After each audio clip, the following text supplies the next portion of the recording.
आप सभी भाई बहनों का आध्यात्मिक ज्ञानात्मक चैनल की ब्रह्म मुहूर्त उपदेश कक्षा में एक बार फिर स्वागत है।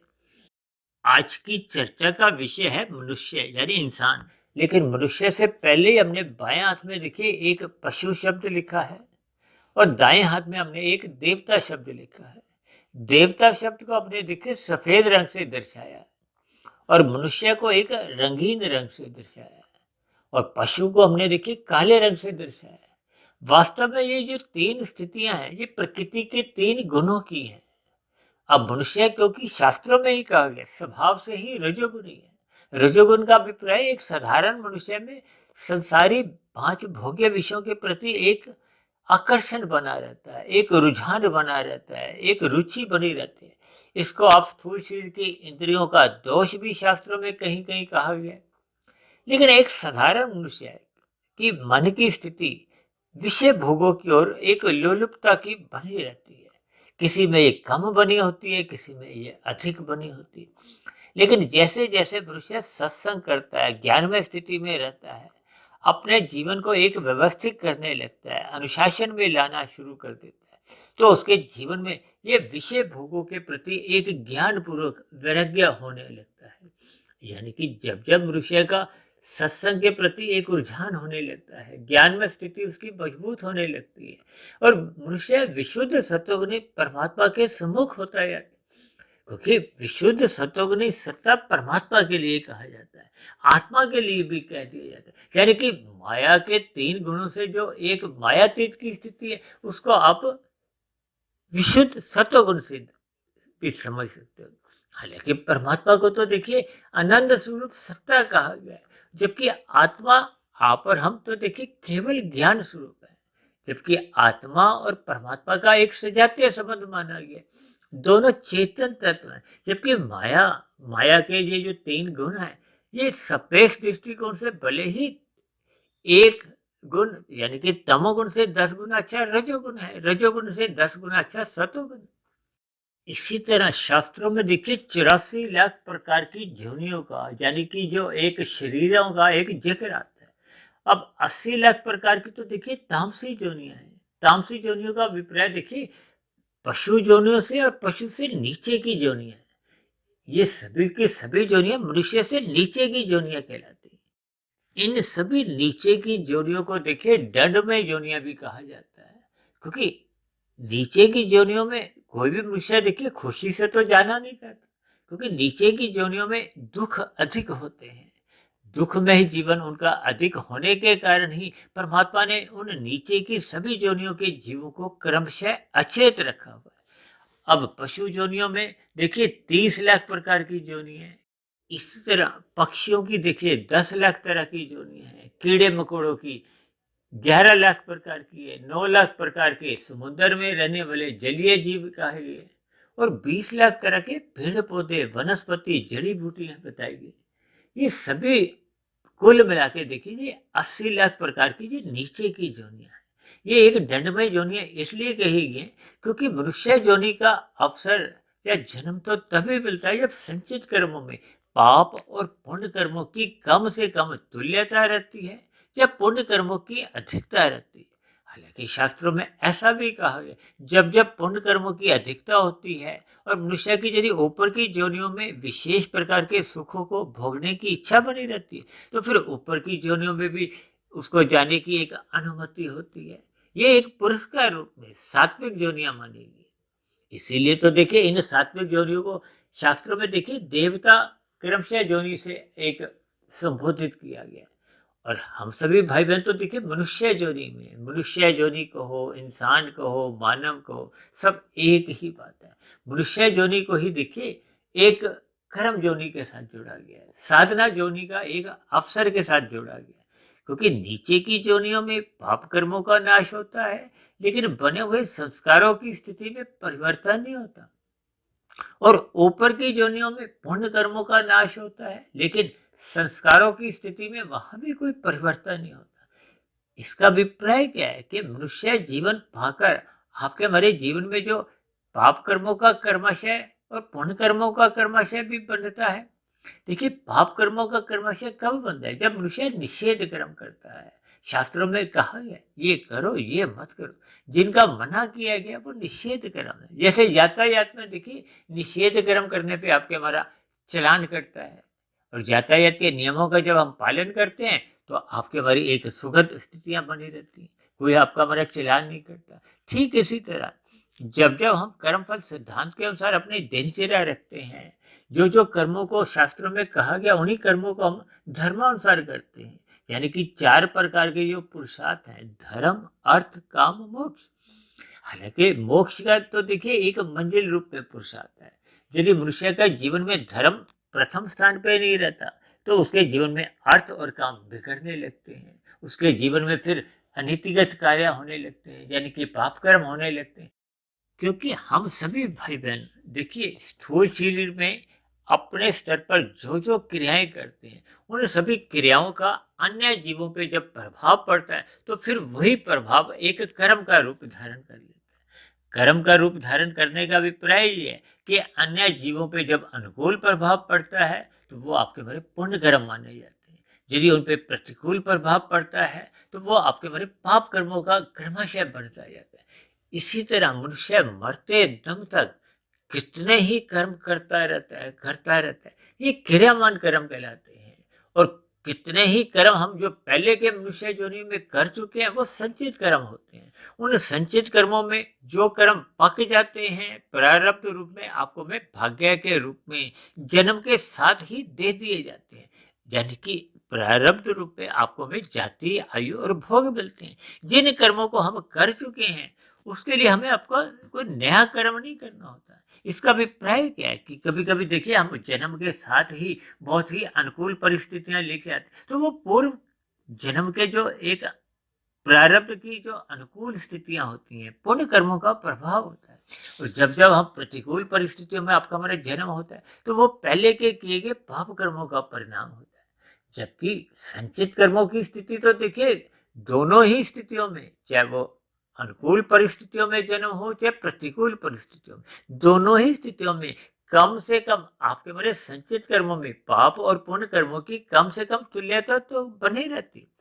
इसी तरह हम सभी भाई बहन जन्म के साथ ही अपने कारण शरीर में एक बना हुआ संस्कार कहो स्वभाव कहो, यानी कि जो स्वभाव लेके हम अंतिम मनुष्य योनि में गए होते हैं उस स्वभाव को लेकर हम पुनः नए मनुष्य योनि में, यानी कि वर्तमान मिले हुए जन्म में यदि हम पिछले मनुष्य योनि से ही दोबारा मनुष्य योनि में आते हैं तो जो अंतिम संस्कार या स्वभाव आपका हमारा बना होता है उसके साथ ही आपके हमारे नए जन्म में एक क्रियाएं कहो, एक रुचियां कहो, एक रुझान कहो, ये सब स्वभाव कहो, ये सब एक ही बात है।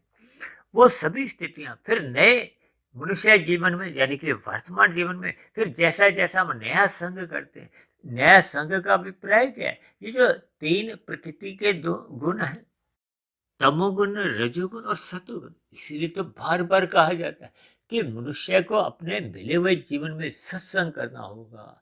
सत्संग करते हुए उसमें सात्विक स्थिति मजबूत होने लगती है। सात्विक स्थिति मजबूत होने पे आध्यात्मिक उन्नति करने की एक नींव तैयार होती है। लेकिन जब तक मनुष्य सत्संग नहीं करता तो शास्त्रों में ऐसा भी कहा गया कि मनुष्य के जीवन में पशु वृत्तियां ही उसके जीवन में एक प्रमुख स्तर पर बनी रहती है। सत्संग करने से ही हम इंसान कहलाते हैं। तभी तो बार बार कहा जाता है कि इंसान में मनुष्य में मानवता रहनी चाहिए, इंसानियत बनी रहनी चाहिए, उसको अन्य जीवों के प्रति एक सहानुभूति के भाव होने चाहिए, उसके जीवन में एक आदर्श स्थितियां बननी चाहिए, एक नैतिकता की स्थितियां बननी चाहिए, उसके व्यवहार में अपने कर्तव्य कर्मों को पालन करने की एक स्थितियां होनी चाहिए। हमें अन्य मनुष्यों के या प्रकृति के अन्य जीवों के दुख को स्वयं अपना दुख महसूस करना चाहिए। ये सभी स्थितियां जब तक आपके हमारे जीवन में एक सही सही अनुपात में बनते नहीं है तब तक मनुष्य को हम देखिए हम मनुष्य कहलाने लायक समझते नहीं है, उसमें मानवता का उदय ही नहीं होता।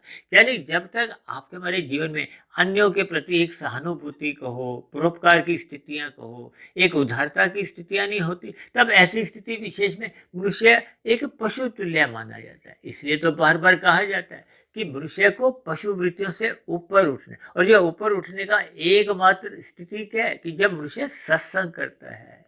सत्वगुण का संग करता है। सत्वगुण का संग करने का अभिप्राय क्या है? देखिए, प्रकृति के 3 गुण नित्य एक क्रम में बने रहते हैं। शाम को सूर्य के ढलते ही तमोगुण का आगमन होता है और 8 घंटे की तमोगुण की स्थितियां बनी रहती है। अक्सर कहा जाता है कि उस तमोगुण की स्थितियों में अधिकांश समय मनुष्य को सो जाना चाहिए, ताकि उस तमोगुण का संग एक नींद रूप में किया जाए। रात को जल्दी सोने से फिर मनुष्य सुबह जल्दी उठ जाता है। सुबह ब्रह्म मुहूर्त का जो एक समय विशेष है, वो सतोगुण की एक शुद्धतम स्थिति होती है। उस सतोगुण का मनुष्य जितना अधिक संग करता है, तो उसमें एक सात्विक भाव सहज ही उसके मन बुद्धि के स्तर पर, उसके कारण शरीर के स्तर पर शुभ संस्कार बनने लगते हैं। यानी कि उसका कारण शरीर शुद्ध होना आरंभ होता है। अब ऐसी स्थिति विशेष में जो पहले के जो उसके बुरे संस्कार बने हुए थे, अब कोई मनुष्य देखिए नीचे की योनियों से उन्नति करता करता वो मनुष्य योनि में जन्म लेता है। अब मनुष्य योनि पाकर उसके पुराने जो संस्कार है वो तामसी बने होते हैं, क्योंकि नीचे की योनियों से विकसित होता होता, विकास करता करता उसके पाप कर्मों का क्षय होते होते वो पुण्य कर्मों के बराबर तो आ जाते हैं। तब ऐसी स्थिति विशेष में उसकी एक स्थिति ऐसी बनती है जब उसको मनुष्य योनि की प्राप्ति हो जाती है। लेकिन वो जो अधिक अनुपात में जो उसके पाप कर्म हो चुके थे पहले के मनुष्य योनि में, उसके बुरे संस्कार बने होते हैं। उन बुरे संस्कारों को मनुष्य योनि में ही हम समाप्त कर सकते हैं, कमजोर कर सकते हैं। और वो कमजोर कैसे होते हैं? कि जब मनुष्य सत्संग करता है, ब्रह्म मुहूर्त का संग करता है, ब्रह्म मुहूर्त में उठ के साधना करता है। ये सभी स्थितियां जब तक मनुष्य के जीवन में जन्म नहीं लेती, यानी जब तक उस सत्वगुण के सात्विक संस्कार उसके कारण शरीर में एक बनते नहीं है, तब तक वो जो पहले के बुरे संस्कार बने होते हैं वो समाप्त नहीं होते, वो कमजोर नहीं होते। इसलिए तो बार बार कहा जाता है सत्संग करो, साधना करो, क्योंकि मनुष्य योनि पाकर ही हम अपने बुरे संस्कारों को दग्ध बीज कर सकते हैं। और उनके स्थान पे हम जितने जितने शुभ संस्कार बढ़ाते जाएंगे, फिर उतने उतने स्तर पे आपके हमारे अंतःकरण में मानवता का उदय होता है, उदारता बनी रहती है, एक दया के भाव बनने लगते हैं, नैतिकता का स्तर बढ़ने लगता है। यानी कि आपके हमारे व्यवहार में एक कर्तव्य पालन की ओर झुकाव होने लगता है। अन्यथा मनुष्य देखिए छीना झपटी के स्थितियों में तो देखिए उसमें पशुता आने लगती है। अब पहले के देखिए उसके तामसिक संस्कार बने हुए थे, छीना झपटी के संस्कार पहले ही बने हुए थे। यदि वर्तमान मिले हुए जीवन में वो पशु वृत्तियों से ऊपर नहीं उठता, यानी कि सत्संग नहीं करता, तब ऐसी स्थिति विशेष में वो पुनः अपने बुरे संस्कारों के वशीभूत होते हुए अपना पाप कर्मों का कर्माशय बढ़ाता रहता है। यानी कि मनुष्य योनि के मिले हुए अवसर को यूं ही गंवाने लगता है। इसलिए तो बार बार कहा जाता है कि मनुष्य में देने के भाव जगने से ही उसमें देवत्व आत्मा है। देवत्व का मतलब क्या है? कि मनुष्य की जो दाएं हाथ में जो हमने देवता योनि लिखा है, इसका अभिप्राय क्या है? कि मनुष्य को अपने जीवन में देने के भाव जागृत करने होंगे। जब जब मनुष्य में देखिए छीना झपटी के लेने के भाव एक विपरीत स्थितियों में बनते जाते हैं, तो फिर उसके जीवन में पशुता आने लगती है। अब पशुता आने पे तो देखिए मनुष्य में छीना झपटी का एक सहज ही स्वभाव बना रहता है। उसके व्यवहार में छल कपट, ठगी, हेरा फेरियां सहज ही पनपने लगती हैं। ये सभी स्थितियां उसका पाप कर्मों का कर्माशय तेजी से बढ़ाते हैं। अब पाप कर्मों का कर्माशय तेजी से बढ़ते बनते फिर उसका पुनः पाप कर्मों का कर्माशय एक असंतुलन की स्थिति में आते हुए मरने के बाद फिर उसको नीचे की योनियों में पुनः धकेल देते हैं। इन सभी स्थितियों पर मनुष्य को विचार करना होगा। ये विचार करने का अभिप्राय क्या है? कि जब तक वो अपनी सात्विक स्थिति मजबूत नहीं करता, सात्विक स्थिति मजबूत होती है सत्वगुण का संग करने से। सत्वगुण का संग अधिक होने से ही फिर आपका हमारा रजोगुण मर्यादा में रहता है। जब जब रजोगुण मर्यादा में आने लगता है, तो फिर मनुष्य का तमोगुण में गिरने की स्थितियां बननी समाप्त हो जाती है। और यदि मनुष्य के ये विषय भोग बिगड़ते जाते हैं, बिगड़ने का अभिप्राय क्या है? कि वर्तमान समय देखिए कलयुग का चल रहा है। कलयुग में आप अक्सर ये 24/7 का जो एक स्लोगन चल रहा है, लोगों के विषय भोग अमर्यादित होते जा रहे हैं। अमर्यादित विषय भोगों का अभिप्राय देखिए मांसाहार भोजन से भी लिया जाता है। मांसाहार भोजन का सेवन करने मात्र से मनुष्य का पाप कर्मों का कर्माशय बढ़ता जाता है और इसी प्रकार मनुष्य अपने जीवन में मादक पदार्थों का अधिक से अधिक सेवन करने लगा है, अचेत अवस्था में अपने आप को लाने लगा है।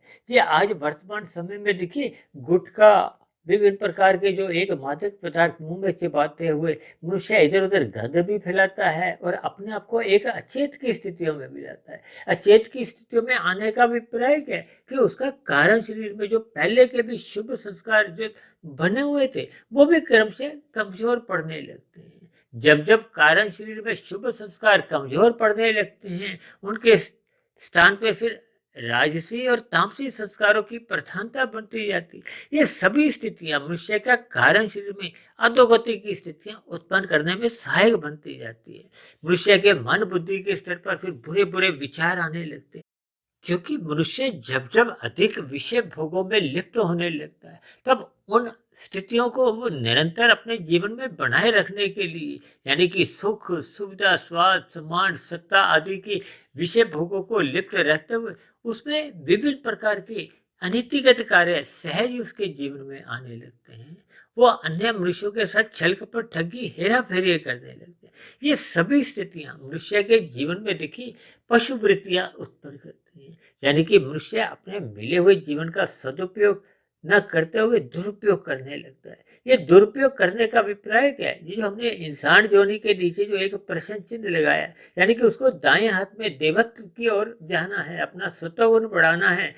देवत्व का यहाँ अभिप्राय देखिए ऊपर की योनि से ही नहीं, हमें अपना सत्वगुण बढ़ाते हुए अपनी साधना आरंभ करनी है। साधना आरंभ करने का अभिप्राय क्या है कि मनुष्य जीवन पाकर हमने अपने कारण शरीर में एक अशुद्धियां को समाप्त करना है। कारण शरीर में जो बुरे संस्कार पहले के बने हुए हैं उनको क्रमशः हमने दग्ध बीज करना है क्योंकि जैसे जैसे कारण शरीर शुद्ध होता जाता है तो आत्मा के ऊपर जो कारण शरीर में मल का या विक्षेप का यानी कि तामसी या राजसी संस्कारों के जो एक आवरण थे वो क्रम से हटते जाते हैं। आत्मा अपने मूल स्वरूप पे लौटने लगती है और जैसे जैसे आत्मा अपने मूल स्वरूप में लौटने लगती है तो परमात्मा का और आत्मा का तो पहले से ही सजाती है संबंध था। ये जो संबंध के बीच में जो एक अवरोध था ये विषय भोगों का था, संसार का था, ये राजसी और तामसिक गुणों का था। इसलिए हम सभी भाई बहनों को अपने मिले हुए जीवन में सत्वगुण का संग निरंतर करते रहना होगा। सत्वगुण का अधिक संग करने का अभिप्राय सत्संग से है। जैसे जैसे मनुष्य सत्संग श्रद्धापूर्वक करने लगता है उसके भीतर में शुभ संस्कार बनने लगते हैं। ये शुभ संस्कार फिर उसको ब्रह्म मुहूर्त में उठाने की प्रेरित करते हैं और जैसे जैसे मनुष्य ब्रह्म मुहूर्त में उठने का अपना संस्कार बना लेता है तो फिर वो विशुद्ध सत्वगुणी सत्ता से सहज ही जुड़ने लगता है। जैसे जैसे परमात्मा से वो जुड़ने लगता है तो फिर उसका राजसी विषय भोगों से जो गंध रस रूप स्पर्श और शब्द ये संसारी विषय हैं, इन विषयों से फिर उसका सहज ही ज्ञान पूर्वक वैराग्य होने लगता है क्योंकि ऐसा माना जाता है कि जब जब मनुष्य के विषय भोग अमर्यादित होने लगते हैं तब तब मनुष्य तमोगुण में गिरता है।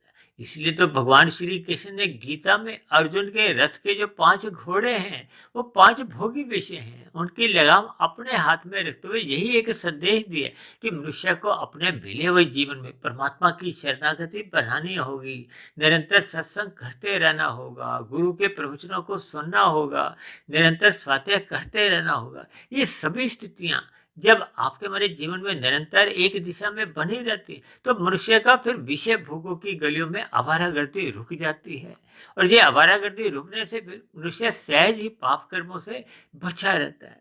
तो ऐसी सभी शुभ स्थितियां निरंतर आपके हमारे जीवन में बने रहने से मनुष्य की अधोगति की स्थितियां समाप्त हो जाती है। यानी कि मनुष्य के जीवन में ये जो नीचे की जो हमने पशु शब्द लिखा है बाएं हाथ में, इस पे गिरने की जो एक संभावना होती है वो समाप्त हो जाती है। तो ऐसी सभी शुभ स्थितियां हम सभी भाई बहनों को अपने मनुष्य जीवन में निरंतर सत्संग करते हुए देवत्व की स्थितियों को प्राप्त करना होगा। यानी कि हमें अपनी आध्यात्मिक साधना आरंभ करनी होगी, परमात्मा को पाने का एक लक्ष्य बनाना होगा। तो ऐसी सभी शुभ स्थितियां निरंतर आप सभी भाई बहनों के जीवन में भी बने, इन्हीं शुभ कामनाओं के साथ आज की चर्चा विशेष को यही विश्राम देते हैं।